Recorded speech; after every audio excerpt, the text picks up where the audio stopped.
Hi எல்லாருக்கும் வணக்கங்க. இன்றைக்கி என் மாடி தோட்டத்தில் அறுவடை பற்றி தாங்க சொல்ல போகிறேன். இந்த பூ என் மாடி தோட்டத்தில் ஆரம்பிக்கும்போது வாங்கி வச்சதுங்க. பூக்கெல்லாம் எனக்கு அடிக்கடிக்கு பூத்து கிடைக்குங்க. அதே மாதிரி இதுவும் பல்லாவர சந்தையில் வாங்கினதுங்க.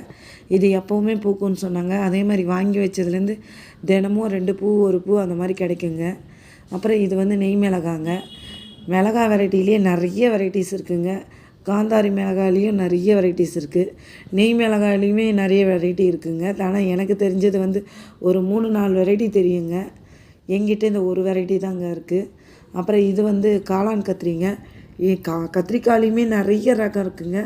நான் ஒரு 10 வெரைட்டிஸ்க்கு மேலே நான் போட்டு எடுத்துட்டேங்க என் மாடி தோட்டத்தில். இந்த கார்டனிங் பண்ணதுக்கப்புறம் தாங்க இவ்வளோ ரகங்கள் இருக்கான்றது எனக்கு தெரிய வருதுங்க. அதேமாரி இந்த நெய் மிளகாலாம் நிறைய பேர் கிடைக்கலன்னு ரொம்ப எதிர்பார்க்குறாங்க. நானுமே இந்த விதைகள் எடுத்து குழு அட்மின்க்கு